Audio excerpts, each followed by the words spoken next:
Hey, everybody. Welcome to Frankenstein's podcast, where it's all about the monster. We discuss all kinds of fictional monsters, creatures, and beasts, from the alien to the mythological and supernatural, and possibly robot someday, from all corners of pop culture. Hi, everybody. I'm Joe Praska, one of your hosts. And I'm Khalid, one of your other hosts. Hey, other host. Hey, first host. Hey, guess why I'm smiling, Khalid? Because you thought of something really nice? Yeah. It's because it's your birthday. Happy birthday, Khalid. Aw, thank you so much, Joe. It is my birthday, and it's been a great day. I'm just really impressed that you remembered the day this time. I didn't remember the day. I had to have somebody come up to me and be like, do you know what day it is? And I was like, no, stranger. And they were like, why, it's your birthday. And then there was a whole musical number. I don't want to get into it. That's not what this podcast is about. But just to answer your question, no, I did not know it was my birthday. That was a nice story, Khalid. What'd you do for your birthday? Dude, you're not even gonna believe this. Like, it was so wild. Do you know what I did for my birthday? I cleaned out my bedroom. It was so cathartic. I full on Marie Kondo'd it. Like, I tossed out stuff that I just had sitting in here for years that I was not touching. It felt so good. I am entering my 30s or my early 30s very gracefully, if I do say so myself. Well, you are a graceful creature, Khalid. That's how I describe myself. I actually introduce myself as such. So thank you for reinforcing that. Speaking of graceful things, Khalid, we have a great guest with us today. Oh, do we? Yeah, we do. We have all the way from Los Angeles, where you are also, Khalid, so not that far for you, I guess. Joel Brewster. Joel Brewster, who runs the West Coast Strange website, fan of sci-fi horror, screenwriter of short films, and all-around awesome dude to join us. Joel, welcome. Hi there. Welcome, guys. Thanks so much for having me. Welcome, how's it going, Joel? Going well. It's going well. One thing, I'm from Canada, but You're in Canada? I am. I'm in Canada. I totally thought you were in LA. But yeah, I was really in LA. I was like, I want to be Los Angeles, but yeah, that'll be Canada. Yeah. You're in Canada. Okay. Where in Canada? Victoria, British Columbia. It's right outside of Vancouver. It's where the Royals stayed for a very short period before they moved to America, where Meghan and Harry were here for a bit. That's about it. Why did I think you're in LA? The time, I'm assuming, because we're on the same time as as LA. Oh, no kidding. I didn't realize that. I was making that was the connection. Okay. Yeah. Well, oh my God, you're like in a totally different country. How's it going over there? There's a lot of we're very much like California as far as attitudes towards a lot of stuff here. So I'd say it's close. It's close. Very West Coast that way. Yeah. Joel, congratulations on being our first international guest by accident.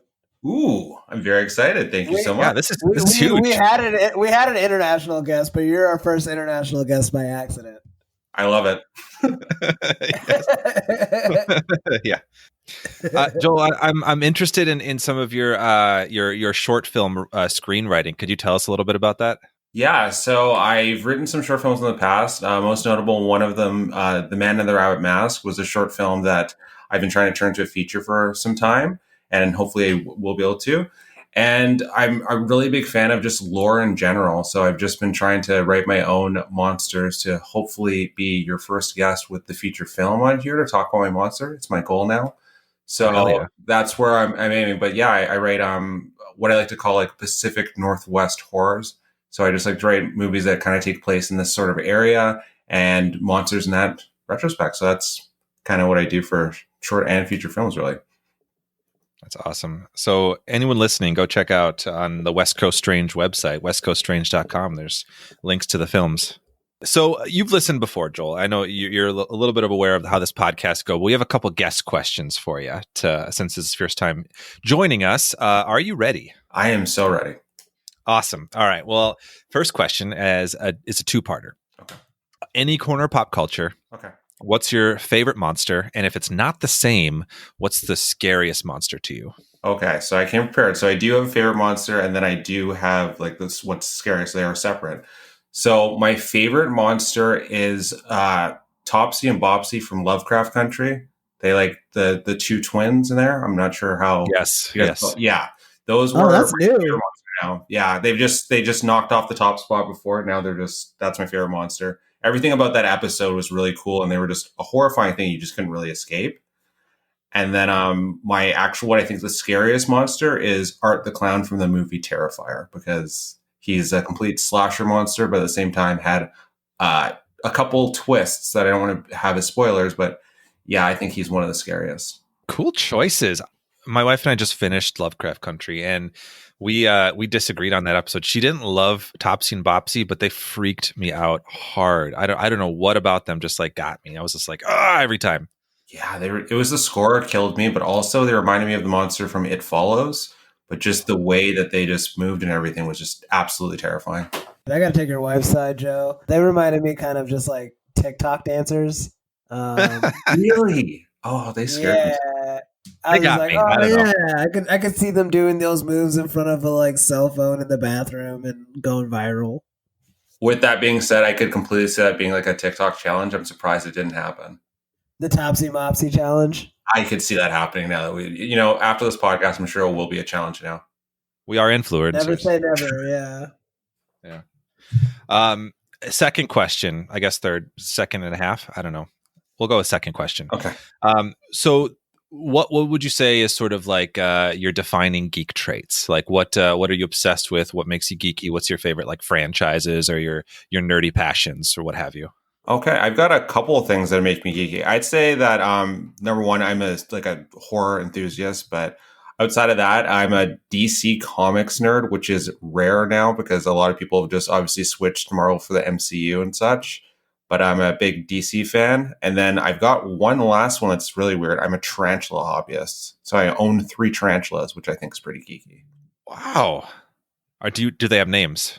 I do. Yeah, they do have names. Itsy Bitsy, Adriana Lima, and Aragog are my 3 tarantulas. I love it. So we call Adriana Adrian now because we found it recently, or my wife and I found it recently that it's actually a male. So it's Adrian Lima, I guess. What got you into tarantula collecting, I guess? I always liked spiders growing up, like always, but I never thought I would own a tarantula. And then my wife bought me a tarantula for my birthday years ago. And that one passed away she bought it years ago. Then it passed away like 2 years ago now. And after that, I just wanted to get more. So I ended up getting 3 more. And that tarantula's name was Jon Snow. Rest in peace. Oh, he might come back if that's his name. Exactly. It's buried somewhere, so might come back. How like chill I've heard tarantulas are really chill and they'll just like walk over your hand and they're really like pleasant and nice. Like what's it like to have a tarantula? Yeah, so I'm one of those hobbyists that doesn't handle mine, but at the same time, yeah, they are really chill. I have one that's not Adrian I don't like because I have to spray their tanks. It's like owning a plant. But yeah, that one's kicked hairs me, which is what tarantulas do. They kick hairs as a defense, but they didn't get me, which is good. And yeah, outside of that, they're like really, it's like owning a rock. They don't really do too much at all. Well, thanks for answering those questions, Joel. Yeah, you're very welcome. Should we jump into the movie? Yep, very excited. Khalid, we're all feeling a little festive right now. Do you want to tell everyone what we're chatting about? Oh yeah, guys, it's the reason for the season. We're talking about everyone's favorite Christmas movie, the 2015 film directed by Michael Dougherty called Krampus. We got a little description from our homeboy Google, and it goes a little something like this. While the holiday season represents the most magical time of year, ancient European folklore warns of Krampus, a horned beast who punishes naughty children at Christmas time. When dysfunctional family squabbling causes young Max to lose his festive spirit, it unleashes the wrath of the fearsome demon. As Krampus lays siege to the Engel home, mom, pop, sister, and brother must band together to save one another from a monstrous fate. What a monster! They're creatures of the abstract that live off potential energy. It's alive! So, what do you guys think of the movie? Joel, you want to go first? I think you kind of asked us about this, I think, a while ago, which is why we wanted you to come on the podcast. You're asking if we're going to do this one, but I think you have some background with this. What do you think of it? Yeah, I watch this movie every year for Christmas, so I really was hoping you would cover this because I've told you guys, I posted about your podcast, obviously. It's my favorite podcast. So I was very hoping that this would be one of the ones you'd cover because I like your guys' insights on the monster. I like this one for the big reason that it's like a poppy sort of horror comedy, but at the same time, spoilers, it's bleak at the end. And I like that little mix of how it nails that. So I was hoping that we'd be covered for that reason. It's just a big mix of good, I think. And I watch it every year for Christmas. Watch it this year again. I love that this is like your Christmas like tradition film. Yeah, we have 4 of them that we watch every year. And this is like one of the staples we have to do. Can I ask what the other 3 are? Gremlins, Better Watch Out, and Anna and the Apocalypse. Oh, wow. Interesting choices. I like it. Our one that we do every year is Muppet Christmas Carol. That's nice. The normal one. Yeah. Which is, I've watched for since I was a kid. Khalid, what do you think of this movie? I liked it. I think that the way I would describe it is like a well-produced Goosebumps episode. It was super entertaining, but like, especially like that kind of like dour ending and stuff like that. I guess if I had one caveat, I do wish that it was like rated R, just so that we could like really get into the nitty gritty of what Krampus would do to these people if he had a say in it. But I don't know, tonally and stuff like that. When the movie first came out, I think like I'd heard of it and I saw the trailers, but I just couldn't get over like Adam Scott being in a Christmas horror movie. It was just too much. So I never really gave it the time of day at that point, but I'm glad that I finally had a reason to sit down and watch it. It was fun. It was weird. They really went for this very specific theme of like, I guess just murderous Santa Claus. They really like dove into what that would mean for people. So that was cool. And yeah, I don't know. It was an enjoyable time. Definitely didn't like regret watching it. Same. I think when I first saw the trailers for this, I've always been an Adam Scott fan, so I was sort of into it at the time when I first saw the trailer. But I thought it was going to be like really like kitschy and not. I don't know how to. I just was not grabbed by the initial trailer, so I actually never watched it until last night. It was my first time seeing this, and I really liked it. Like I like that I didn't know what was going to happen. Like my first thought was, I don't know what kind of movie this wants to be. So either nobody's going to die or everybody's going to die was my thought. And I guess that in a sense, it's almost like both of that kind of happened. I don't know. Right. We'll get into spoilers, but it's like, it just takes you in some interesting directions. Like I was very surprised at a lot of things that happened. And I liked the tone. I like the cast. Like the cast was great. Like it's a bunch of comedians, but I think they all did really good. Like Toni Collette specifically was phenomenal as she is in everything. But the monsters, Toni Collette, I cannot say enough for that woman. She is amazing. She was like the reason I wanted to watch the movie originally from the trailer. I was like, Toni Collette's in it, I'll watch it because I'll watch anything she's in, no matter the year. I feel like this is like the height of like Adam Scott's powers because of Parks and Rec and whatnot. So like they really pushed him in the trailer versus Toni Collette, which would have been the obvious draw. Yeah, it was. It's an interesting movie. Do you guys think that? I mean, you both liked it, but do you think the comedy horror blend worked pretty well in this case? I know there's places where like movies where it's not done very well, or it's kind of a risky game sometimes to play. But do you think that was a good element to this? I think it worked out, but it seemed like, now you guys made me think about it a little more just right now, it felt like a studio choice. It felt like the script could have went either way, like Khalid was saying, that it did feel like it almost feels like a last minute studio choice now, looking back on it in my mind, because I just watched it again today. But yeah, I thought it worked for this movie at least. I think the comedy and the horror like ultimately achieved a balance. I will say that I really spent like the first 30 minutes of this movie just unsure of what we were going to get. Especially, I didn't know if it was R-rated or PG-13. I kind of want to just be surprised by that fact. When it turned out to be PG-13, like the amount of comedy made more sense, I guess, just to kind of curb whatever expectations you would have for like ultra violence. But Yeah, I don't know. I think that I wasn't like, it wasn't jarring or anything when it went from horror, like comedy to horror, which is always a good thing. I think if it's like a seamless transition, that's better than not. But yeah, I mean, I ultimately just wish that it was like more horrific, but I don't know if that would have like messed up the chemistry that they'd like achieved here with the comedy. I think the comedy element and that coupled with the PG-13 piece like kept a little bit of the dread down a bit, and like for better or for worse, like I just remember thinking the scene after, like when I think the character Beth, the like Adam Scott and Toni Collette's daughter, died under the van. When she was being stalked by Krampus, I was like, is this going to be a movie that kills people? Like, is this going to be like a really like go all out kind of movie where people die? I wasn't sure because it felt very family-esque at first, and then after she's killed, like I think that if this movie was R-rated or less of a comedy, like that would have been so much more devastating to the family. Like they didn't. I don't feel like some of the stakes of like the deaths didn't feel as high to me because of the comedy elements, I think. So like they're of course taking it seriously, and they went out to find her. But I feel like I'm thinking of like if I was my kid, I'd be like, I'm done. Like I'm going out there and I'm not coming back. I'm going to find her or yeah, die. that was like a little too much for me to overcome too. It's like, yeah, I think that was the problem too. Is like they immediately went to like one of their children is the first victim, not say like a neighbor. Or I thought that it was going to be the delivery guy. I thought that was going to, which technically it was the first victim. Technically it was, yeah. Yeah, I think that they needed a few less like consequential characters to be victims first for the progression that they were going for to make any sense. Because yeah, as soon as you make it like a child of one of the main characters, like what are we talking about anymore? What is that they need to be spending the entire movie focused on that?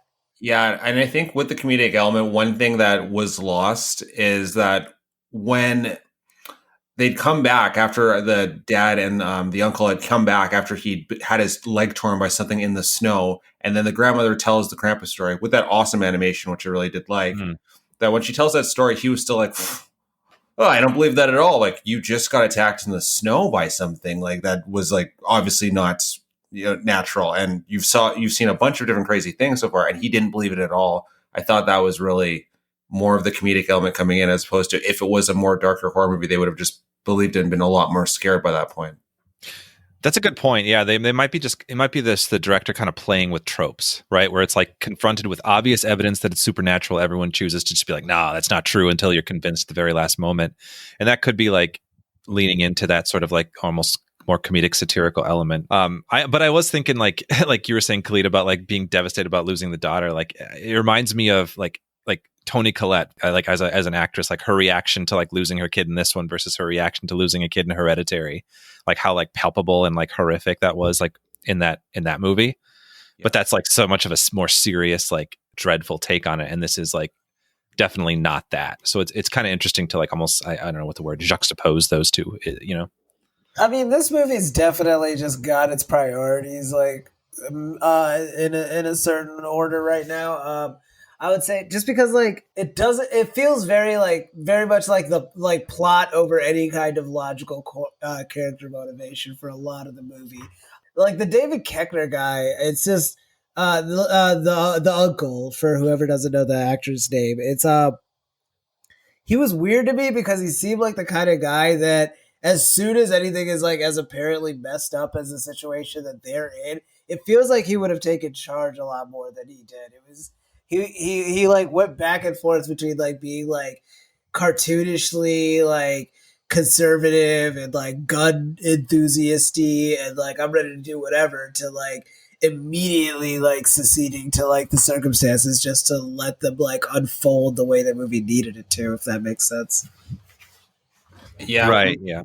And I was to say one thing, now that you brought up his like how much of a conservative almost stereotype he was. It was interesting to watch this movie this year with everything political being like so polarized, I should say, because it felt like they just pushed both the parents into like separate tropes of being like I didn't really catch the political aspects of this until this year of watching it, where they pushed them of being like making fun of each other for being what either political affiliations.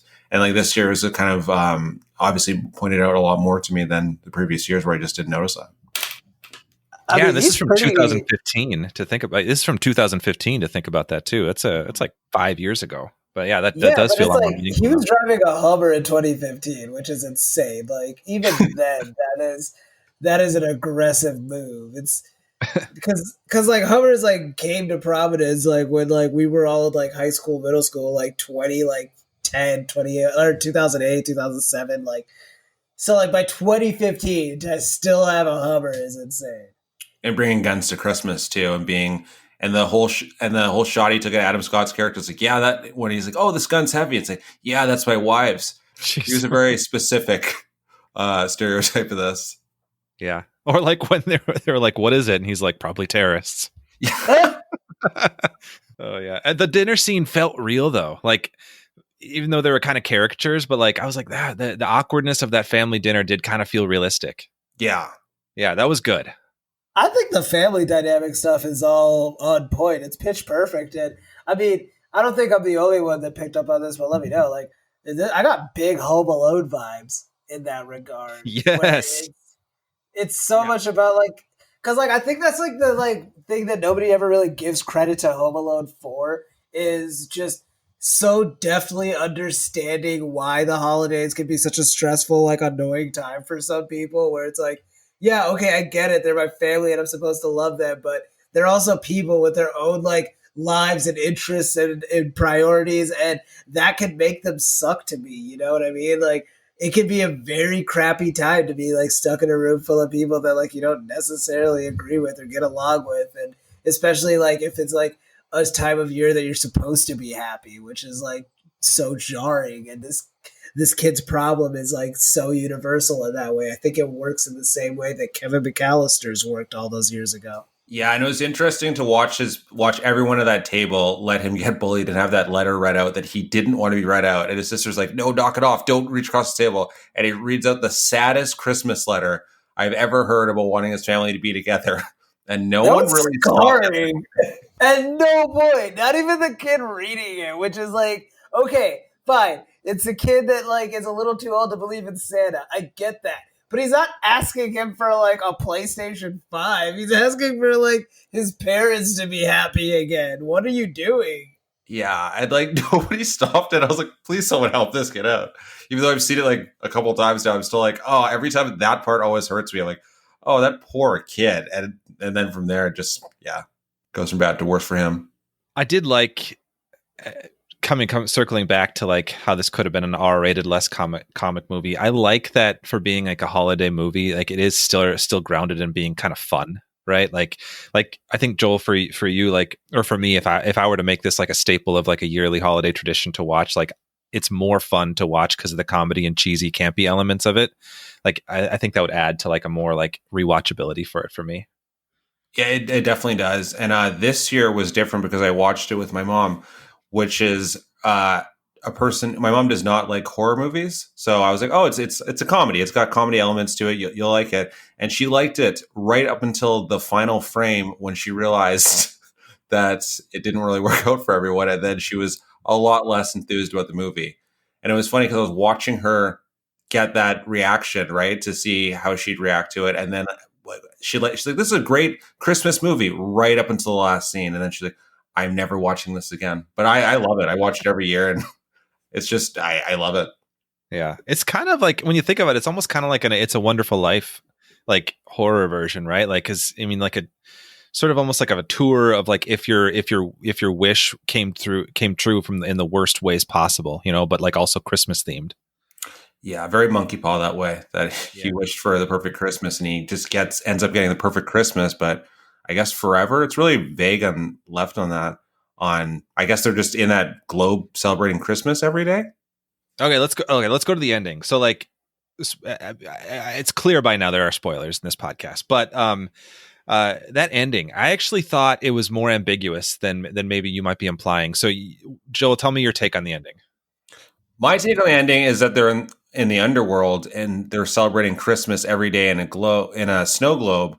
and that Krampus has done this to countless other people. He's pretty much like Brainiac from the DC universe, capturing worlds, but they're just like families, and he put them in snow globes for his underworld collection. But that's how I saw it at the end. I would love to hear your guys' how you saw this ending. So kind of like Groundhog Day, right? They're reliving it every day kind of thing. Yeah, it seems that way to me, at least. Okay. And they woke up and that was the first day of really, because they were just like, oh, what? Do you think like that was out like them like remembering the sounds of last night? Was that them realizing that we've done this many times? Or are you saying that was like the first day that they woke up? I thought it was the first day, but now that you said that, maybe. And now I'm rethinking that. It could be like they could have been doing this for several times. But yeah, I thought it was the first day of him waking up. Well, one thing that I thought was really scary about this, that I didn't catch previously, was that Krampus laughed at that kid right before he throws him in, and it made it seem like that he was going to listen to him, that he was having some empathy for him, and then he laughs at him. And I don't know why I didn't remember that all the other times I've seen it, but that was like one of the scarier parts of me in the movie, that he laughs at him and then throws him into the underworld. Yeah, that was messed up. Oh yeah, that laugh that stuck with me. That was pretty mean. I was like, oh man, is this kid really gonna turn this monster's heart and like somehow win his family back? Is this really gonna end okay? And nope. No, this is not that kind of movie. Khalid, do you have a take on the ending, or do you think the same thing as Joel? I don't know. It's interesting that you say that like this whole thing was already a simulation of like the hellscape scenario that they like are subjected to at the end. I like that better than what I thought it was, which is what I thought it was like Joe's ending, where it's or not Joel's ending. Where it's y'all's days are too much. But yeah, I thought it was like what Joel was saying, where the time that we see at the end is technically the first time that they're going through it all. I don't know. I think that has to be the way that it goes, though, because it's a different beginning than the beginning of the movie. The beginning of the movie is like we see the day before Christmas, where the kid gets into a fight with a bully because that bully tried to expose Santa Claus as a fraud. And then, like, the family comes in and stuff like that. We don't see all of that in the snow globe. We just see, like, actually a better Christmas morning than they had, where it's, like, idyllic. Yeah, it doesn't seem like it'd be too bad to relive that day. Yeah, no. That was what I was confused about, too. Like, how is this hell, or is it, like, just, like, ironic that, like, the wish that he asked for is actually, like, it's horrifying to us on the outside, but like he kind of technically gets what he asked for.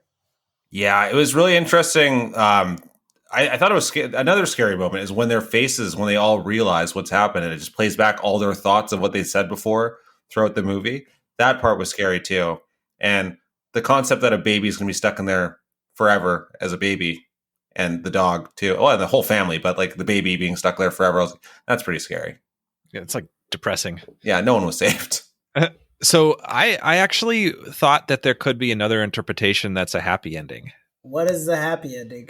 So they wake up in the morning and he's got his family back, right? And they all kind of come to the realization that they remember what happened, right? So I was thinking we saw that on all their faces, that they definitely like remember. I like that. And that's horrific in a sense, but also like when it zooms out to the snow globe, like we also saw before it zooms out, like the world exists around them, right? You're like you still, they're not like in a sphere, like physically. Right. Yeah. So like, I almost thought that maybe the snow globe was like an observation tool, right? Like he Krampus maybe did grant the wish, like you're back to normal, but I'm going to be watching kind of thing. So he just like subjects them to a surveillance state. That's the kind of. Like that's what I was wondering. Like maybe it's like, you know, because like you better not shout, you better not pout, like watching you kind of like attitude. Like, you better never complain about your family again. Yeah, like now you're kind of like on like watch because like I already came once, sort of thing. Like it almost, you know, it could be like that. Like maybe that's, you know what I mean? Yeah, it totally could be, and that would be a way happier ending than him putting them in small worlds. Like I said, like Brainiac, and just leave them in encounters with everything else. But if you could tell your mom that's the ending, and maybe she'll watch it. I'm going to. She's going to listen to the podcast to hear everything else, but I'm definitely going to tell her that's the ending when I speak to her next. Yeah, I don't know. I almost kind of like a happy ending because it was like that sort of campy, silly vibe. I don't know, but I could kind of see both. Like I like that it's ambiguous though. I kind of like it. I like that we were able to debate it. Yeah, and it's probably for a Christmas movie, it needed a happier ending, but I think because it didn't have one, that's what it is. This is going to make me sound like I'm just a Grinch, but because it didn't seem like it had a happy ending, I was a little more excited. I was like, I didn't see that coming. If it was the darker ending, I'm like, I didn't see that coming. Yeah. But yeah, I think yours is I like your idea because I can look at it both ways now. Now I can tell people that wanted the happier ending, that's what happened, but for me, I guess being a Grinch, that the sad ending worked. Okay. Side note, quickly, is the Grinch a monster?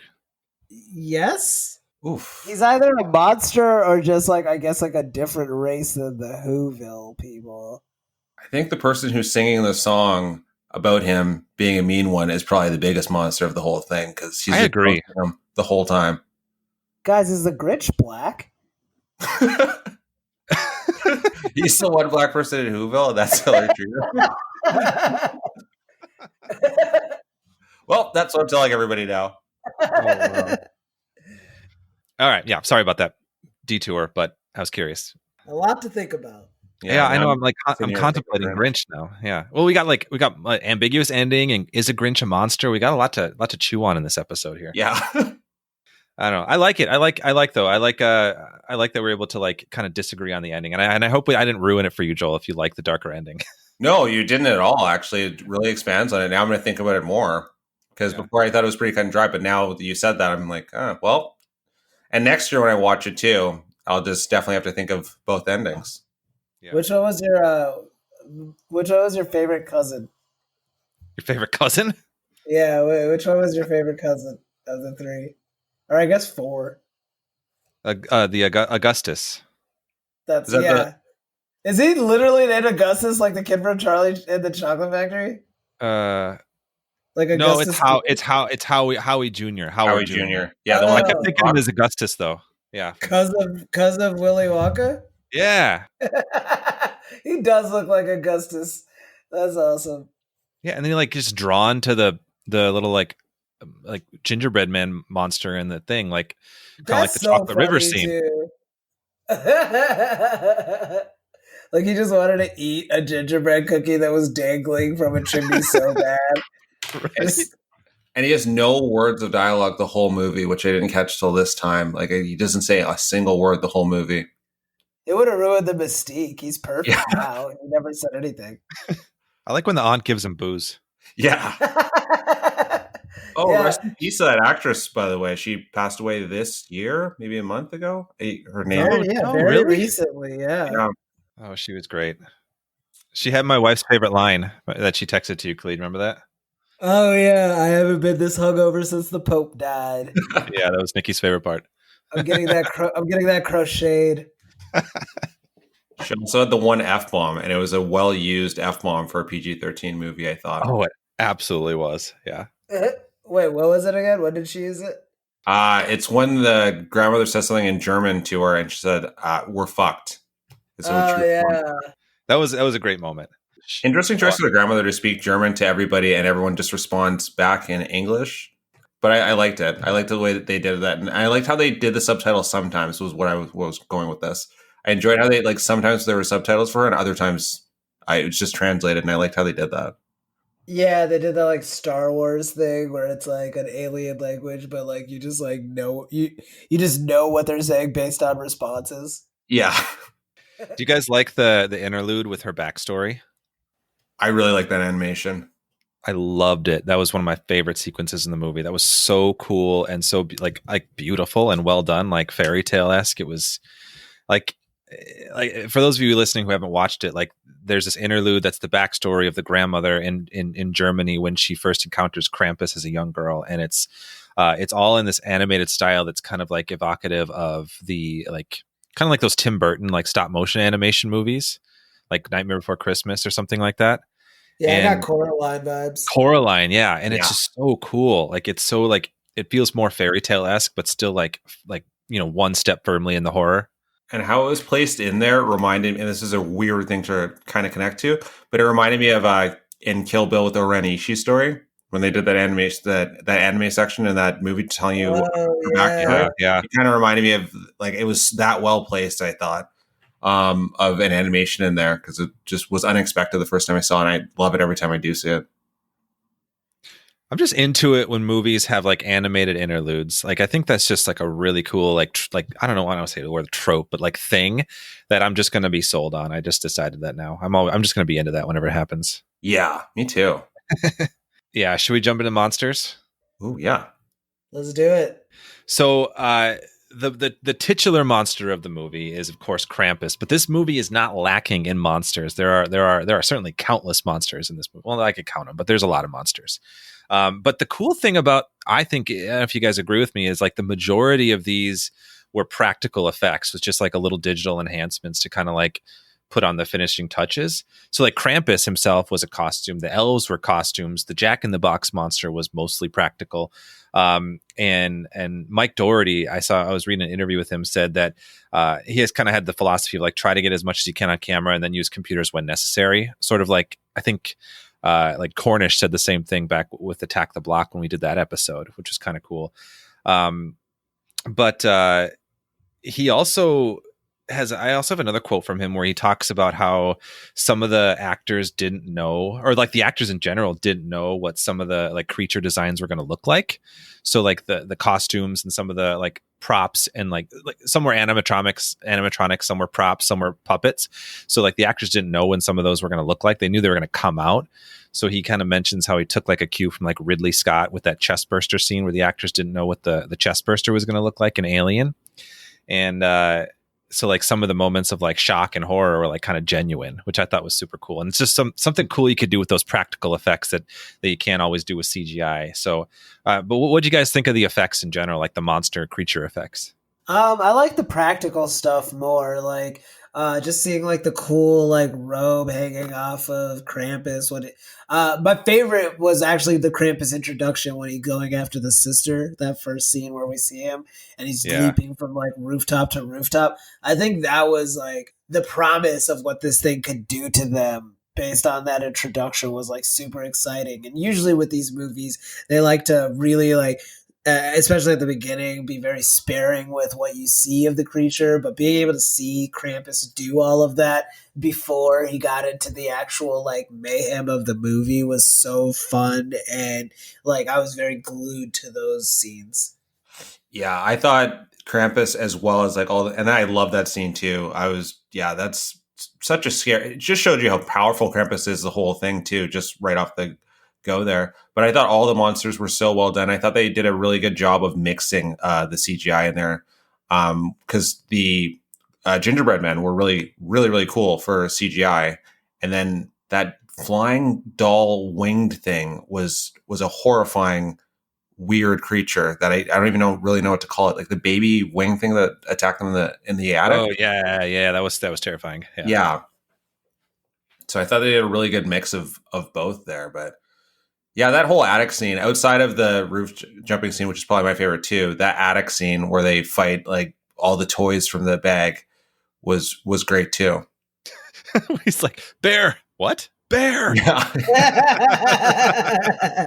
That was hilarious. That was good. The roof jumping scene in the beginning with Krampus, I think Dougherty said is the only part where they use CGI to like digitally show Krampus. Otherwise, it was always practical as a suit. Other than the tongue was digital also. Yeah, there was a couple of long-tongued monsters in this one. They're really big on the tongue stuff. Yeah, they also had the Jack in the Box with like the opening mouth, like the sort of like, I don't know, like flowery opening mouth thing. Yeah, like Blade. Reminded me of Blade too. Yeah, that was it. Yeah, the super vampires or whatever. Yeah. Do you guys have a favorite monster? Krampus aside, favorite creature of the bunch? Probably the gingerbread man. They had fun. They had fun with it. I think I'm gonna go with that winged baby thing, because that thing was really, really weird.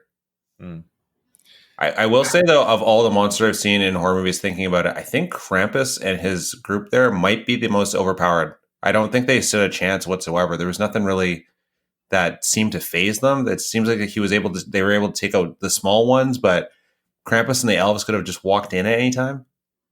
Oh Yeah, they were so screwed. Like that scene when they all were like surrounded the first time we see the elves, and then just like randomly stop, even though they have everyone right where they want them. Yeah, that was weird. Like it made me think, it's like, is he just playing with them this whole time? And then when he laughed at the end, I was like, I guess he is just playing with them this whole time. Like they didn't really stand a chance, I suppose, this whole time. Yeah. No. Yeah, they had no shot. Like the elves. Yeah. I feel like my favorite creature. It's hard to decide. Like I kind of want to go with the angel thing too, Joel, like you. But I think I might also give a little props to the bear. I thought the bear was great with the sharp teeth. Yeah, and green blood for some reason. Yeah, that was goofy. Yeah, I did kind of like the Jack in the Box, the giant Jack in the Box thing. Although like it wasn't a very good monster because like it was super slow and kind of like it was only like they were kicking its ass except for when the elves showed up. Like that was the only reason that thing survived. it got taken down by the dog. Yeah, It was being beaten up by the dog in a dark attic. Was that funny to anybody else? Just like that, like unbroken 45 seconds of just like people watching a ceiling. Like that was the scene. Yeah, That was so funny to me. and I don't really understand. Did the dog crawl up the space because it was up, like it was a floor above them? So did the dog crawl up to get to them? It's pretty screwed up, honestly. Like, I'm sorry, like, call me like a radical, but any problem that can be solved by sending a dog after it, an adult should also be able to handle. Oh yeah, yeah, right. Oh, one last monster that we didn't mention, which is in the same thing as the baby, the robot toy. Oh yeah, the robot. Yeah, Yeah, did some damage there too. You mean the thing that she wasted all of her bullets on? Yeah, like, it was very weird because, okay, again, like a problem a dog could solve, like with the gingerbread man. When they're attacking David Koechner's character, the uncle, and he's like, I get it, he's got an injured leg or whatever, but at one point they're just running at him. They don't have weapons anymore, and he still freaks out and like puts his hands up in like defense of these tiny. They're the size of cookies, and a dog can eat it in one bite. That dog ate fire too, which was really strange. He like jumped up, ate fire, gingerbread, didn't evade flaming gingerbread man. Yeah, like, it was. I just didn't. I think that was also the thing. Is like it was like cutesy and gimmicky, obviously, to have this like analog or antithesis of Santa Claus that has his own like bag of toys and creatures and goodies that'll attack you. That was all cutesy, but it was hard to gauge how scared you're supposed to be, like what the actual threat level is. I understand we're seeing these people die, but they're also not putting up much of a fight, in my opinion. Yeah. And it was interesting too that the fire was keeping Krampus out, but then the elves actually walked in, put that fire out in 1 second. They actually threw something in the fire and that was it. And then Krampus was able to get in the house. Could have done that like the first. And Krampus has a power to control weather. That was one of those things every year I catch something new. How powerful he was to controlling weather. It was like so cold that they were getting frostbite in like under 4 minutes. And that was a big thing that he mentioned when he came back. Something like that. He made it so cold outside. He's very powerful. Yeah. You'd think like a fire wouldn't be able to stop him. Now it's like if he's able to like control him, I guess, I don't know. I mean, it might just be like those things where it's like one of the few protections that humans have, almost like borderline magical, the way like you have to invite a vampire in. Adds to the fairy tale element. Yeah. Yeah. Although it's also just kind of whack that like it's not like any of the people, like his grandma and Max, neither of them summoned the monster. Technically, like they were just upset with their family and wanted like a better Christmas, and they summoned this monster, which is like it's not even really like a wish at that point. Like you weren't wishing for this monster to come and answer anything. You were, if anything, he was specifically talking to Santa. Yeah, Krampus would actually be over at houses so often. This would be like, we'd be seeing families missing all the time. It'd be like every Christmas if that's the lore of this. Like, yeah, if you're just sick of your family at the holidays, like what a weird basis for this. And you have to tear up a letter and throw it out your window. So every kid that's not getting a PS5 this year would get visited by Krampus. That poor kid. What a world. Like He was really putting all of his hopes on Santa to begin with. Honestly, he was always doomed. Yeah. Well, here's the thing. Now I'm thinking of: did Krampus come and visit because of the grandma having the kind of Krampus looking in, like checking on her life and what's going on? Was he always kind of connected to his family, and that's why he was summoned, or was it because of the sadness of Max summoning him when he tore up the letter? Yeah, they kind of at different points imply it's both, don't they? Yeah, because she had the ornament that whole time to remind her of what's happening. So was Krampus really just saying to her, "Oh, because your bloodline is all of a sudden being..." Well, and also looking back to her growing up, I felt really bad for her. Like her family seemed really, really poor. The whole town was fighting over one piece of bread, and then Krampus came and stole her family. Yeah, again, it's like these people were like upset about like a small, minor, relatable thing, and then like the worst thing happened to them. It's very hard to understand like what the lesson is here. Like they were already miserable, and then they were made more miserable. Yeah, Krampus is just a really evil monster that I don't think it seems like there wasn't a lesson from him. I think he was just looking for someone to, pick on this time around and collect or look into or stare into his snow globe to see what they're doing. Yeah, I feel like if the more you try to think about what the lesson might be, the more you start to kind of like overanalyze and have less fun with it, honestly. Yeah. No, that's true. Yeah. What Joel, how much do you know about the lore behind Krampus, the mythology? Not too much, honestly, past this movie. Yeah, not too much past this movie, just that it's evil Santa Claus, but I know there's definitely more to it than that. And I hope none of your listeners, just don't like hit me in the comment sections and tell me that I'm so far wrong, but not too much past that. No, you're good. I looked it up. I got some stuff for you guys if you want to indulge me in the mythology section here. Nice. So Krampus, the name is derived from the German word Krampen, which means claw. But he's kind of a legendary beast in a sense in like German, more like kind of like Central Eastern European mythology, kind of like pervasive in a lot of those cultures. So specifically Germany. It's mostly tied to German traditions. So Christmas celebrations in Germany begin in early December, and Krampus is sort of a counterpart to Santa or Saint Nicholas for them. So Saint Nicholas rewarded children with sweets. Krampus, in contrast, would then like kind of come after the wicked, quote unquote, wicked children. He would swat them, stuff them in a sack, and then take them away to his lair, which sounds not fun.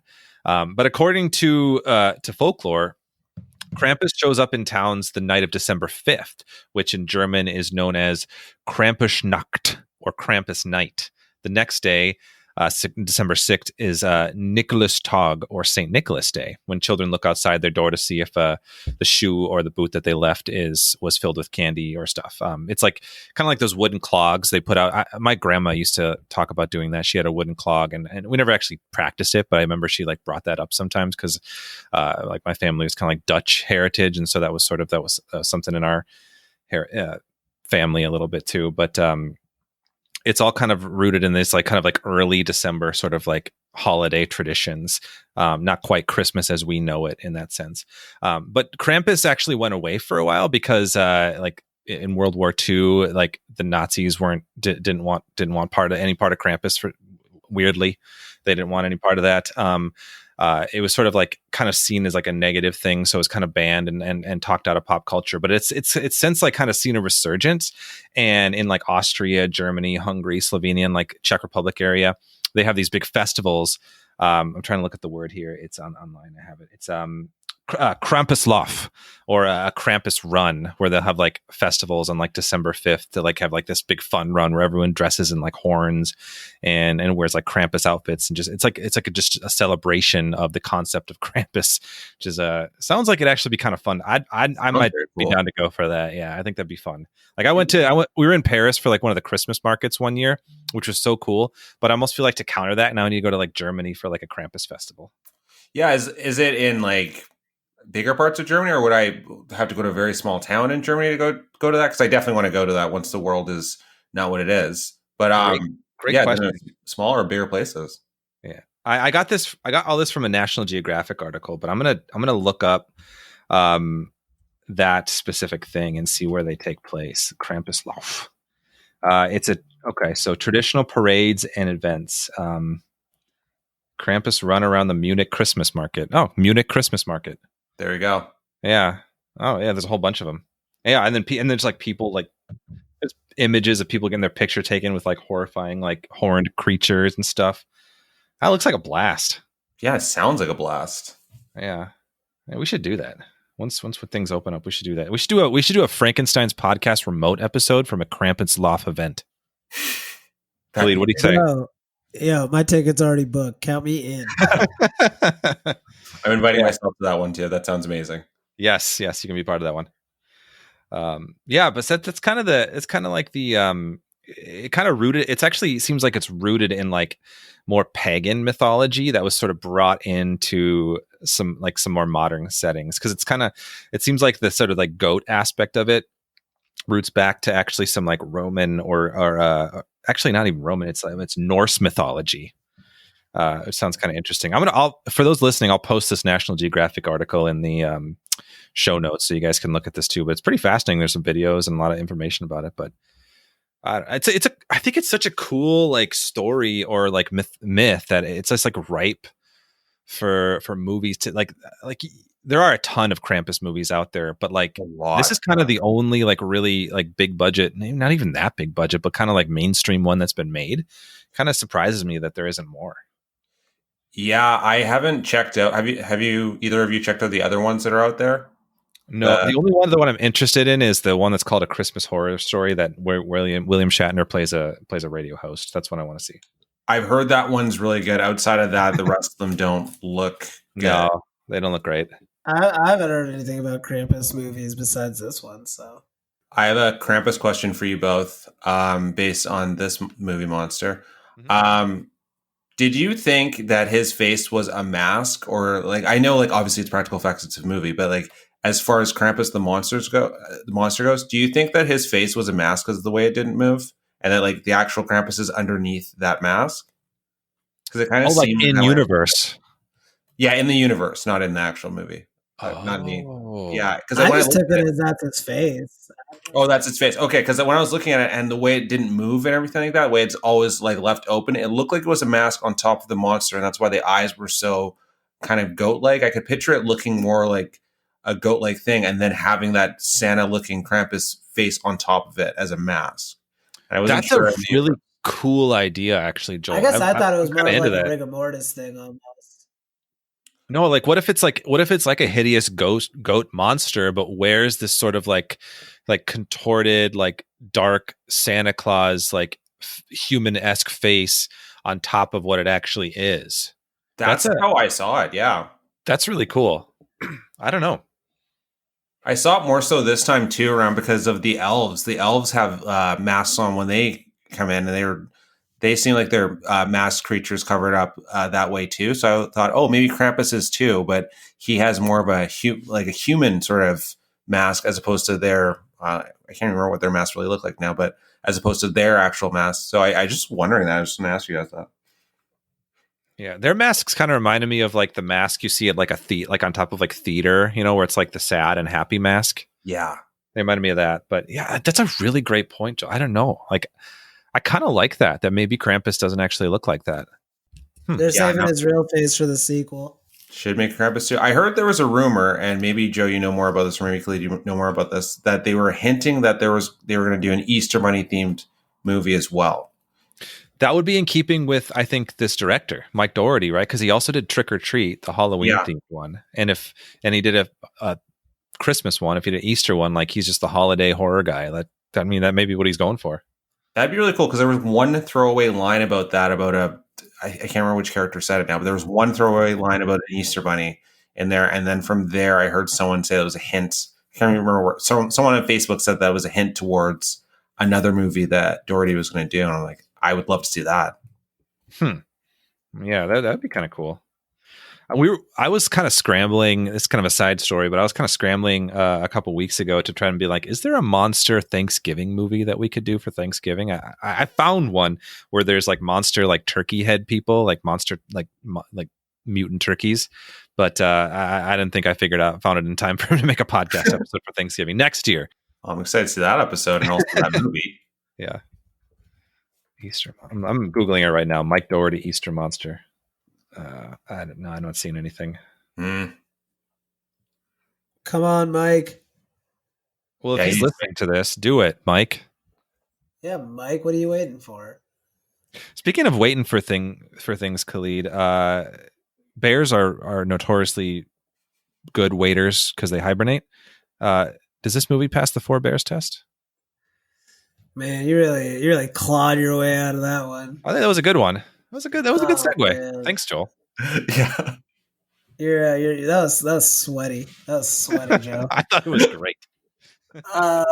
Okay, first time hearing this, the 4 bears test is like a simple question. It's like, what if the monster we're talking about was 4 bears? Is it still the same movie or not? With this movie, no, because this monster had a lot of friends and magic, and I'm pretty sure it's like its own kind of demigod in its own way because of the ending with like the little snow globes full of people. So yeah, it's a straightforward fail. I guess I don't know that we know how strong it ever is because Krampus keeps using like toys and elves to do its bidding and doesn't actually really get his hands dirty. So you don't even know if it's as strong as 4 bears or not. So I'm forced to just give it a straight up F.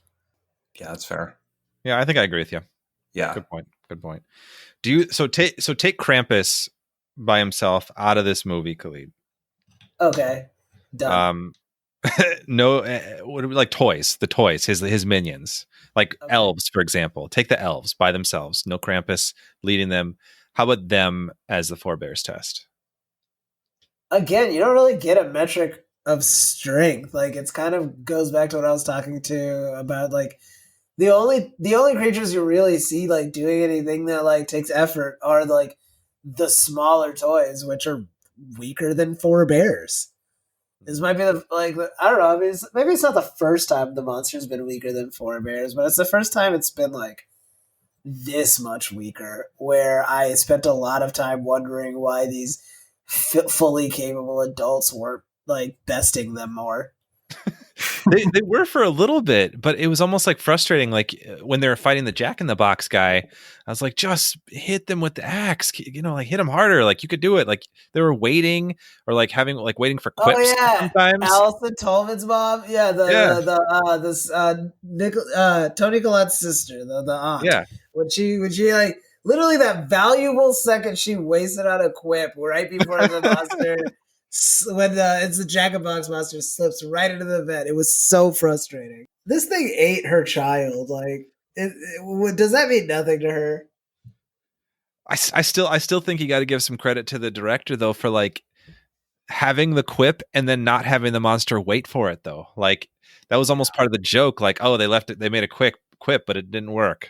Yeah, like as a joke, like a visual joke, I get it, and it was well done. It was just annoying, I guess. It's still frustrating, yeah.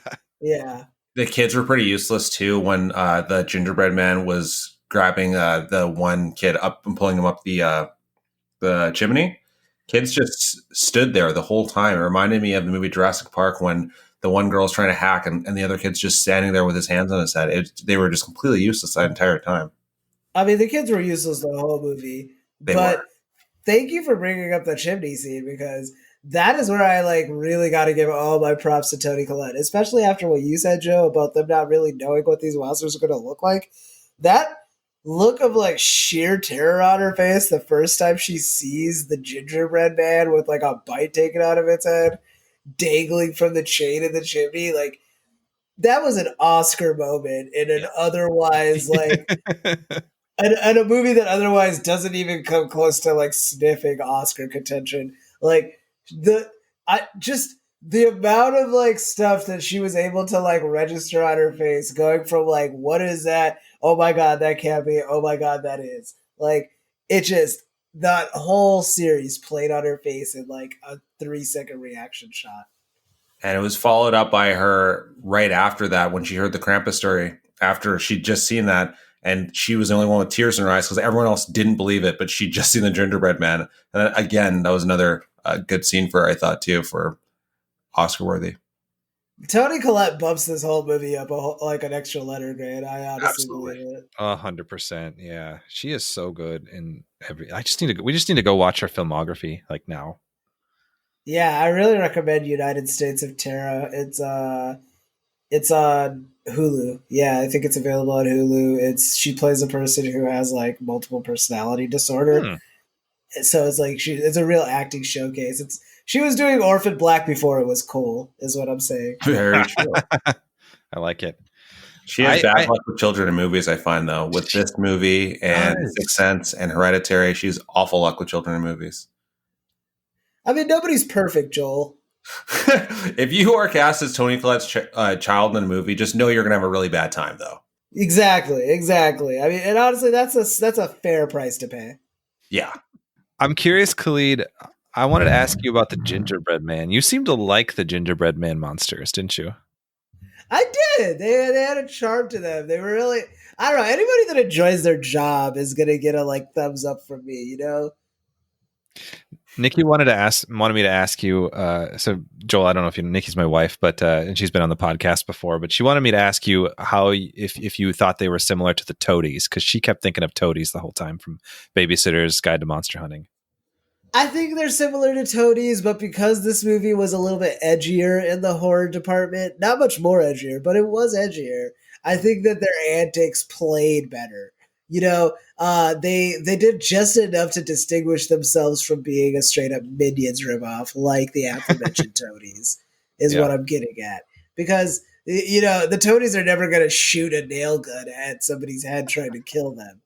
You know, they're gonna do off-brand Minions shit, and that I cannot condone. Yes, I like it. What was the nail gun for, by the way? Why was it in the kitchen? Yeah. Yeah, why was it in the kitchen? What was it for?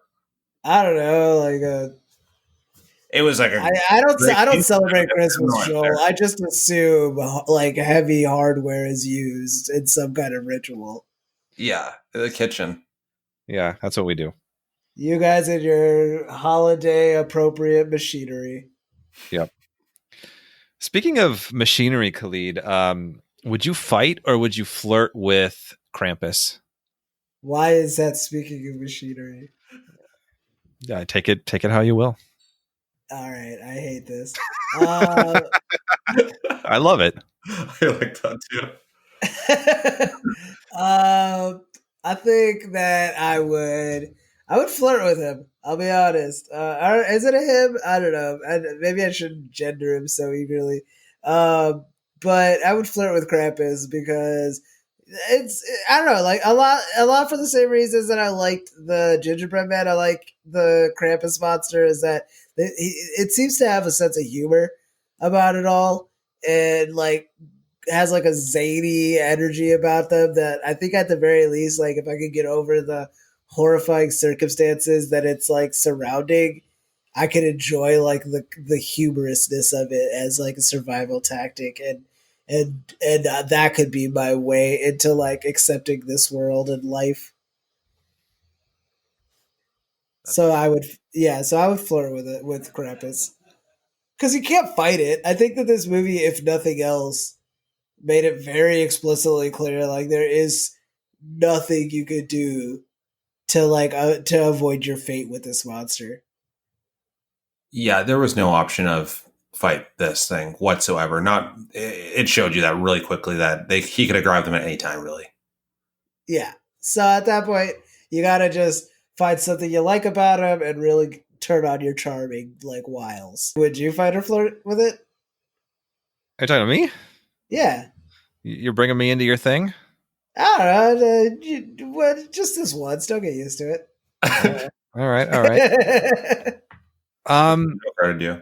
I think I'm with you. I think I would go with flirt. And I wonder though, like in terms of flirting with this monster, like he obviously doesn't respond well to sympathy or empathy, right? Like that's what Max tried. He's like, I'm sorry, like trying to be like, I'm sorry for who you are, basically. I'm sorry for the things I did. I take it back and all that stuff. That didn't work, right? He just chuckled. He's just like, I don't know how to take what about him like responding in like kind of his own thing? Like, what if I had like toys that I just kept throwing at him? Maybe he might like that better. So I would try some other tactics of like flirt, but I'd be kind of like a little more aggressive with my flirting with him because I think that's the way you get to him. Yeah, you would aggressively flirt. That's your answer. I think I would aggressively flirt Krampus. Yeah, I am so curious what that would look like, but I'll take it. I'm gonna leave that to your imagination. Yeah, please do not ruin the mystique of this. I'm currently texting you a detailed description of what it's going to be, though. Joke's on you because I can't read. Okay.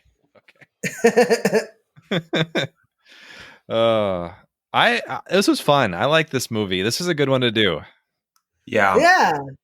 It's silly. It's kind of like goofy but interesting. A lot of things we talked about. I did not think this conversation was going to go there. I thought it was so funny at the end when all the monsters like leap at you. Like I think because they were all just like CGI renders, it was just like so like cute almost. Yeah, that's really when it just showed you it was a very poppy horror movie from like a last minute jump scare that I don't know who that would scare. Like I would just be like, "Aw." Yeah. It's good. It's a very unique movie when you think about it. Like because you're like it's borderline that like kind of edgy indie like weird horror with like that ambiguous ending, but like it also kind of has that poppy feel to it with like pretty mainstream comedians and like some poppy elements to it. So it's kind of a weird, unique movie in that sense. Totally. Yeah. I feel like it's a Christmas horror that you can make anyone watch. It doesn't have enough scares that I feel like this is one that anyone can watch. Even if you're not a horror fan, you can definitely get into this and find stuff that's relatable to it because it's really based on the same elements as other Christmas movies. So I think it works with everybody to watch. Agreed. And now that we have like the two kind of endings, like if someone responds poorly to one, just say, oh, it's the other one. Exactly. Yeah. So everyone likes it. Should we move on, folks, to our final segment? Let's do it. So our last segment, for those of you listening, is our What the Fandom segment, in which we kind of go around and share just things that we're into that we think you guys might dig or just things that we want to talk about. So, Joel, we'll give you a moment to think. Why don't we start with Khalid? What the fandom with you? My fandom is the Marvel comic book written by Saladin Ahmed. It's Miles Morales Spider-Man. I don't know. Have I done this before? I don't think I have, but you can do it again. Oh, okay. Well, I've been getting back into it, and it's still good. I won't bore y'all if you've already heard my recommendations before. It's still the same stuff that's dope about it. There's just something about this world. I think, okay, you know what? I'm going to pivot. It's actually the Miles Morales Spider-Man game, which got me back into the comic book. So I'll recommend that because it's not technically like a full game. It's basically an extension of, I think, like the 2017 Spider-Man game. So that one was featuring Peter Parker, and Miles Morales was like a supporting character in that game. And they kind of did a spin-off game, which isn't as long, but it adds a lot of new dimensions to it. It utilizes Miles Morales' powers, which are different than Spider-Man's powers. So that was super dope. And like playing that was so fun, and getting back into that world made me want to reread the comic books. And I just liked it so much I had to recommend it twice, I guess. Cool. How about you, Joel? What the fandom with you? I'm really getting into more South Korean movies that I keep seeing on Netflix. So most recently I saw the movie The Call, but I feel like 2020 I've watched a lot more South Korean movies. That's kind of my fandom, is just that whole everything that's happening from these young South Korean filmmakers. I think The Call, the director of it's 30 years. He was 30 years old, and this whole movie is one of the coolest twists on time travel and serial killers. It's just a really cool movie. But outside of that, another movie I saw this year that was another South Korean movie was called The Witch Subversion, and it's one of the greatest action movies I've ever seen. I loved it so much. So yeah, I want them to keep doing whatever they're doing over there because they are putting out these amazing original movies when I feel like we're getting a lot of like remakes and so on and so forth everywhere else. But like, yeah, really big fan of all the movies coming out of there recently. And we can find those on Netflix? Yeah, The Witch Subversion is on Netflix. So is Alive, which was another great zombie one, and The Call. They're all on Netflix. Cool. Oh, there's no to give those a shot.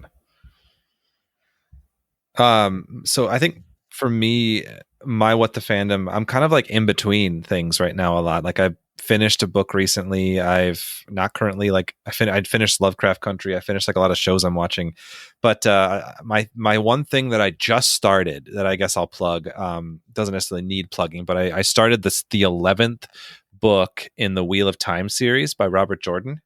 Have you guys heard of that? Yeah. No. It's this epic fantasy from a while ago. It's older and it's sort of it's a novel series that sort of defined a lot of the like fantasy tropes that we see now. It's like, so if Tolkien defined a lot of the genre, Jordan sort of refined it in a lot of ways, and so a lot of like tropes we see have come from that in a sense. So he's sort of like transcended, took Tolkien's ideas and kind of played around with them in different ways, and now some of the things that he did have become tropes. So it's this like massively long, I think it's a 14 book series, and he wrote the first no, I'm sorry. I'm on book 12 now. He wrote the first 11. I finished book 11 and I just started book 12. So he died after the 11th book, Robert Jordan did, and Brandon Sanderson, who's another really prominent fantasy writer who's written a bunch of stuff that I really like too, took over and took the notes from Robert Jordan to finish the book. It was supposed to be one last volume, but he had so many notes and so many thoughts and so many different things that he split it up into 3 books. The final book is basically 3 books, and I'm on that first chapter of that final 3 books. So it's pretty epic. Like I'm listening to an audiobook version, but I kind of like to do this thing once in a while where I have the physical book and I'll like read some chapters, but then I'll like fast forward my audiobook and like listen to the audiobook version. So if I'm really immersed in the book, so I'm kind of doing that with that series lately. It's there are definitely, being that long of a book series, there are definitely some slow parts, but I really dig it. It's got like a lot of imagination and a lot of spark to it, and it's actually going to be a series coming up soon too. They've been announcing some cast for the series. I think Amazon Prime's doing the series, and Rosamund Pike is going to be one of the leads in it too. So it looks like it's got some heavy hitters with it. Should be fun. But that's my What the Fandom then for this time. Cool. Nice. Yeah. Yeah, I'll have to let you guys know. I'll report back when I finish it if it's good. I think it'll be. I like all the other ones so far. So, but I suppose we should wrap it up then. We're at that time of the podcast. Thank you so much, Joel, for joining us. I feel like it's long overdue that we finally have you on the podcast. You're one of our first super fans. Yeah, and I honestly really, really appreciate this. I've been talking about this nonstop to my friends about being on this podcast. I'm a really big fan. And I mean, bringing it up when no one asked me. They're like, "Hey, how's it going?" I'm like, "I'm going to be on my favorite podcast soon." I'm like, okay. Hey, love that. I love it. Guys, just keep it up. I really do love all the movies you guys have been covering. If I haven't seen the movie, then I end up checking it out. So yeah, just keep it up, guys. Well, we'd love to have you back for sure. For sure, it'd be fun to have you back on for other things. I think our interests align a lot. Is there anything else you want to plug before we go? Like any place people can find you on social media, whatnot? Yeah. You can find my Facebook page of West Coast Strange. I post horror-related, sci-fi-related memes, but also just weird stuff. It's a fun page that way. Tomorrow will be the 1-year anniversary of that page. And my website, West Coast Strange, www.westcoaststrange.com. And I'm also on Instagram under the same title too. Awesome, Joel. Thanks. Well, yeah, anybody listening to this should definitely have already liked West Coast Strange. I think we plugged it before, but if you haven't already, go check that out on Facebook. Check out Joel's stuff at his website too, which I think, westcoaststrange.com. You said a whole bunch of cool stuff. The short films are there. Awesome. Next time, Well, actually, before I say next time, folks, I always forget to say this, but I'm starting to remember. Go to podcast places that you listen and give us 5 stars, because that's just a nice thing to do. Tell your friends, tell your family, tell everybody about Frankenstein Podcast, because we got some great stuff here. All right. I think I said podcast weird. Did I say podcast weird? A little weird, a little bit. I feel like I said padcast. It did, but I like that. All right, we'll go with that. Tell your friends about the podcast, and yeah, thanks for that. Anyway, next time we actually have a really exciting episode coming up next. It's not going to be a traditional one. It's going to be an interview episode with somebody who's worked in the industry. So we're excited about that. Spoiler alert! It's the Grinch, and we ask him if he's black or not. yeah. Tune in for that. Yeah, it should be a fun one. Thank you guys for listening, and until next time, creep it easy.